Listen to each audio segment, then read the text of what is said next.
নমস্কার বন্ধুরা, welcome to my channel SB explorer. তো বন্ধুরা, সকলকে জানাই শুভ সকাল। তো যারা চ্যানেলে প্রথমবার এসেছো অবশ্যই সকলে একটা করে সাবস্ক্রাইব করে দিও, এবং যারা ভিডিওটা দেখছো অবশ্যই সকলে একটা করে লাইক করে দিও। তো যে আপডেটটা দিয়ে শুরু করতে চলেছি সেটা হচ্ছে, গতকালকে মোহনবাগান তারা কিন্তু এফসি গোয়ার কাছে পরাজিত হয়ে এবারে সুপার কাপের অভিযান তারা শেষ করলো এবং তারা মরশুম শেষ করলো। আর এদিকে এফসি গোয়া তারা ফাইনালে পৌঁছে গেছে। আর দ্বিতীয় ম্যাচটা কিন্তু জামশেদপুরের সাথে মুম্বাই সিটি এফসি ছিল, যেখানে কিন্তু জামশেদপুর মুম্বাইকে হারিয়ে দিয়ে তারাও কিন্তু ফাইনালে পৌঁছে গেছে। তো কলিঙ্গ সুপার কাপের ফাইনালে মুখোমুখি হবে এফসি গোয়া এবং জামশেদপুর এফসি। এছাড়া বন্ধুরা, কালকের যে ম্যাচটা মোহনবাগান হেরেছে, তো দেখো মোহনবাগান হারলে কী হবে, মোহনবাগান কিন্তু তাদের লড়াইটা দেখিয়েছে। মোহনবাগান তাদের এই সিনিয়র জুনিয়রের মিক্সিং এই টিম, যেখানে কিন্তু দুর্ধর্ষ পারফরমেন্স তারা দিয়েছে।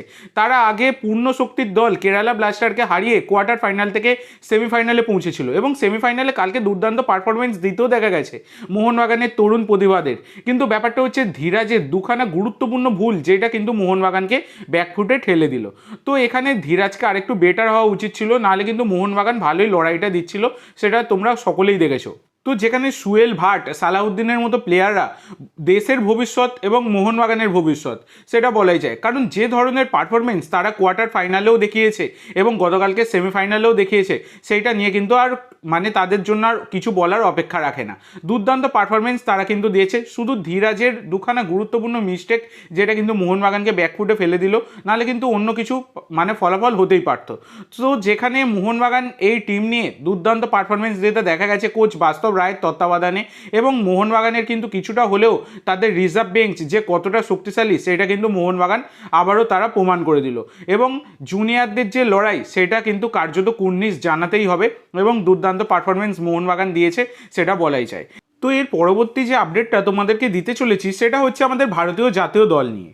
তো আমাদের ভারতীয় জাতীয় দল তারা কিন্তু এএফসি এশিয়ান কাপ কোয়ালিফিকেশনের ম্যাচ খেলতে চলেছে আগামী 10ই জুন হংকংয়ের বিরুদ্ধে।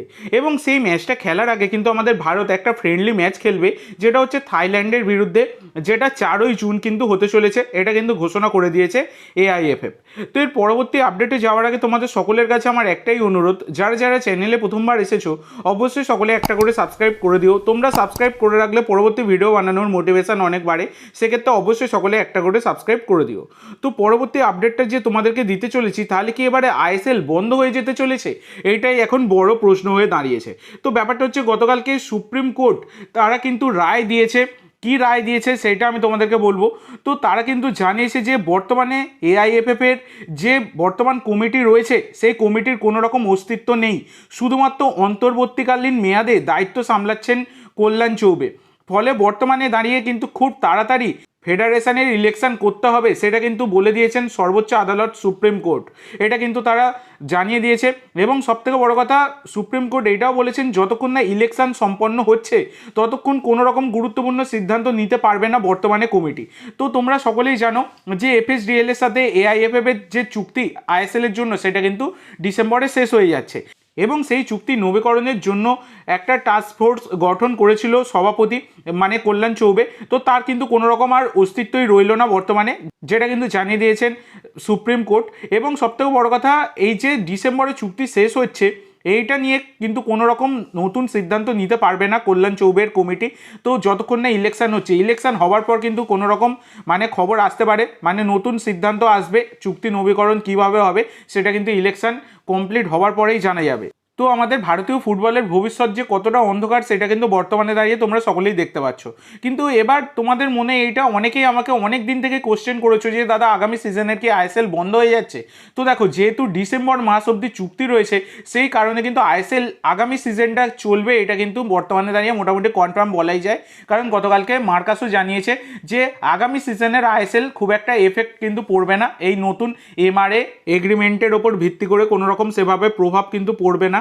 আগামী সিজনের আইএসএল যেহেতু ডিসেম্বরে চুক্তি শেষ হচ্ছে, আর আইএসএল তো প্রায় সেপ্টেম্বর করে চালু হয়ে যায়, সেক্ষেত্রে কিন্তু আইএসএল চলবে, এইরকমটা কিন্তু জানা যাচ্ছে। তবে যতক্ষণ না ইলেকশন হচ্ছে, যতক্ষণ না নতুন করে এফএসডিএল এর সাথে কোনো রকম বৈঠক হচ্ছে, কোনো রকম ভালো সিদ্ধান্ত আসছে, ততক্ষণ তো কিছু বলা যায় না। তো আমাদের ভারতীয় ফুটবলের কি অবস্থা তোমরা সকলেই দেখতে পাচ্ছ, খুবই করুণ অবস্থা। তো আশা করব খুব তাড়াতাড়ি সব কিছু মিটমাট হয়ে যাক এবং আইএসএল সেটা আবার কন্টিনিউ হোক, এটাই কিন্তু আমরা আশা করব। তো এই বিষয়ে তোমাদের মন্তব্য অবশ্যই সকলে কমেন্ট করে জানাতে ভুলবেন ভুলো না। তো এর পরবর্তী যে আপডেটটা দিতে চলেছি সেটা রবসন রবিনোকে নিয়ে। তো রবিনোকে নিয়ে গতকালকে সকালের ভিডিওতেই তোমাদেরকে আপডেট দিয়েছি এবং পরশুদিন রাত্রির থেকেই রব উঠে গেছে যে রবসন রবিনো তিনি মোহনবাগানে সই করে দিয়েছে। তো এমবিএফটি তারা কিন্তু খবর করেছিল যে মোহনবাগানে সই করে দিয়েছে রবসন রবিনো, মানে এটা নিয়ে আমিও তোমাদেরকে গতকালকে জানিয়েছিলাম।